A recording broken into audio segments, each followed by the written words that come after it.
Welcome to Your Strata Property, the podcast for property owners looking for reliable, accurate, and bite-sized information from an experienced and authoritative source.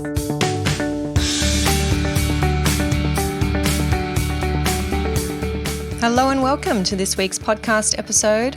I'm your host, Amanda Farmer. My guest this week is Barbara Gill.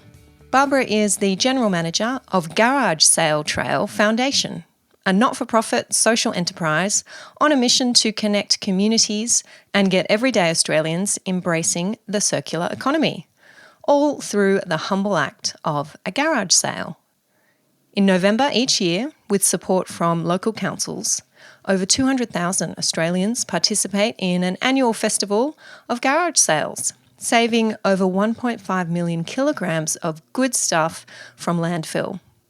Barbara has over 10 years' experience working in the charitable and fundraising sector, both in Australia and in the UK, including a stint working on the British Olympic Association for the London 2012 Games.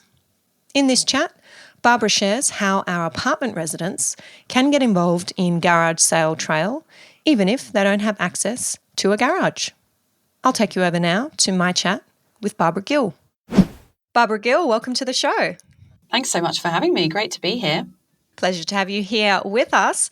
Let us know, Barbara, what is Garage Sale Trail? In a nutshell, Garage Sale Trail is a festival of garage sales that happens all across Australia each November. Last year, we had over 200,000 Australians involved at over 10,000 garage sales. And would you believe it's been around for 12 years? We started way back in 2010 in Bondi Beach. And it came about because we were fed up with seeing all of this usable stuff lying on the curb, just left on the curb and going to waste. So we came up with this idea of don't dump it, sell it, and encouraged everyone in Bondi to have a garage sale on the same weekend of the year. And that year we had 150 garage sales. Like, we never expected it to be that successful, but the community really got on board, and 150 garage sales across the Bondi and the suburb of Bondi alone. And we kind of figured we were onto something, and we didn't imagine 12 years on that we would now be organising and coordinating a national festival of garage sales as a job. But we are. And we now work with 100 councils across Australia, the programs in every single state and territory. And as I said, we see about 200,000 Australians get involved every year. So it's really grown bigger and bigger. And one of the things we love is just to see the way people express themselves through the program. You know, people come up with these kind of fantastic, crazy names for their sales. They market their sales in really crazy ways. You know, they theme them. So we had a disco sale that had a massive glitter ball and frozen margaritas. And I know, how good, right? And we've had the only Lionel vinyl sale that was selling only Lionel vinyl themed vinyl records. What? Yeah. So people just really go to town and really express themselves, and it's super cool to see. Well, I'm so pleased that I came across you and am aware of what you're doing, and we will get into how people can get involved and have their own garage sales, definitely. But I think it is such a great idea, and that you've been going now for 12 years is testament to that. Let's go back a step. Why should we be passionate about garage sales? Why should we care? Yeah, it's a great question. And look, I think there's three big reasons why.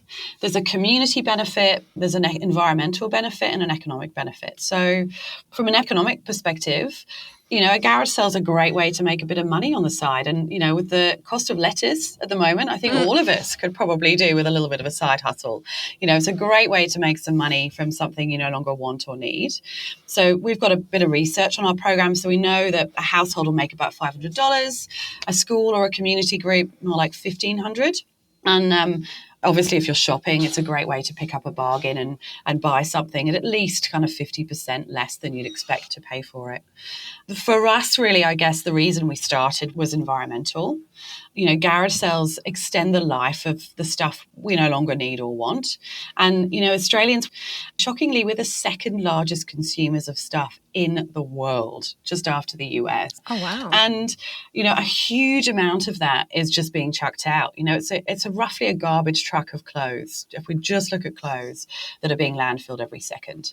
In a world of dwindling resources, more than ever, we need to be thinking about how can we get maximum value from our stuff and extend the life of it. And passing on or selling the stuff we no longer want by having a garage sale is a really great way to do that. So the environmental thing is really important. And then the community bit is the bit that's like most interesting in some ways from the research we've done, because no one does garage sale trail to meet their neighbours. Apparently not what they're interested in. It's all about decluttering, making some money.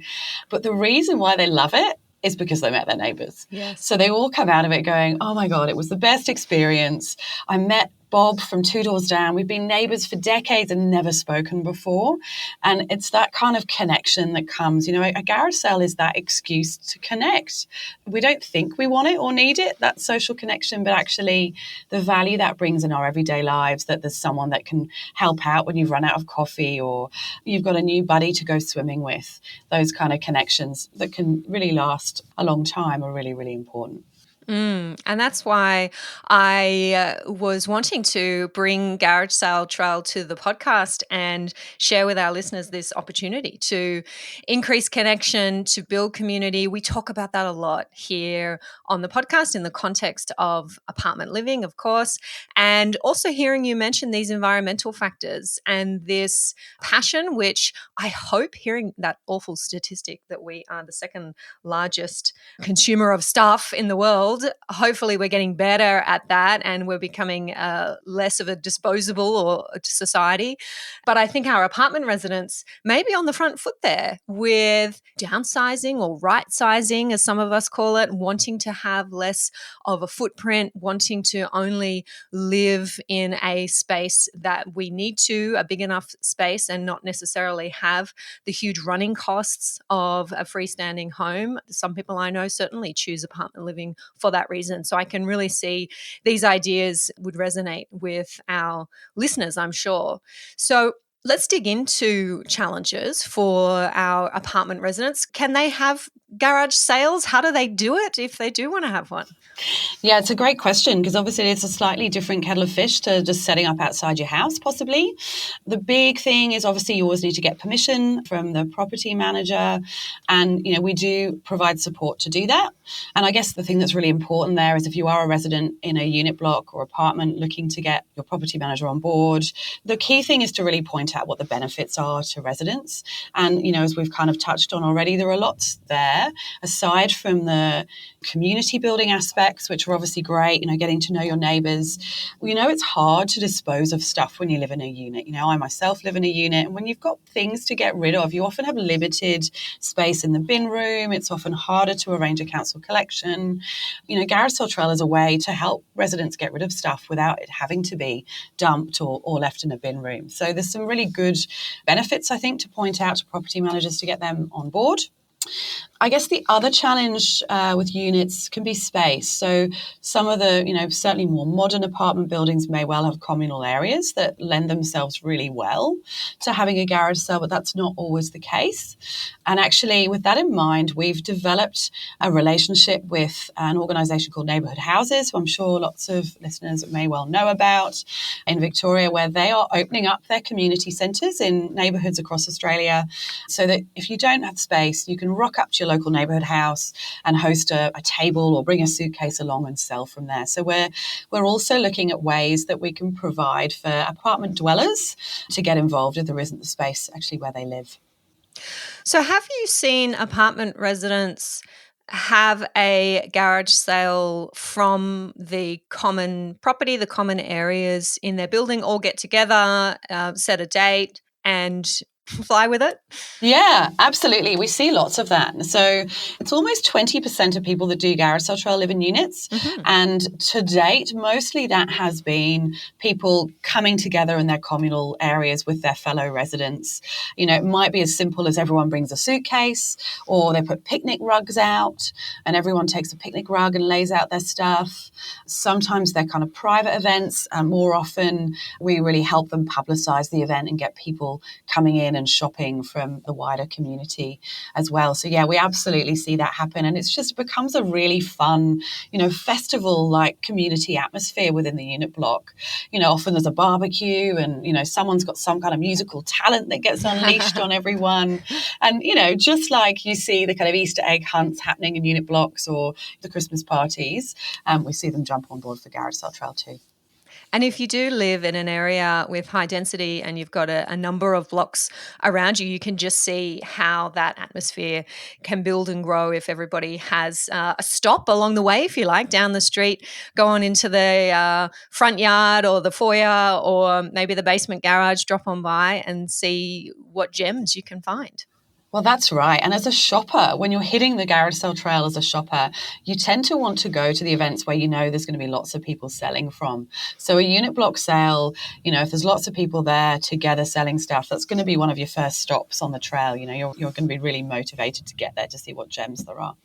Mm. And you mentioned their neighbourhood houses in Victoria. I understand that through your partnerships with local councils as well, sometimes a local council can provide a venue for you. That's exactly right. So yeah, we work with almost 100 councils around Australia, and often councils will provide space free of charge as well for residents to be able to use that to sell from.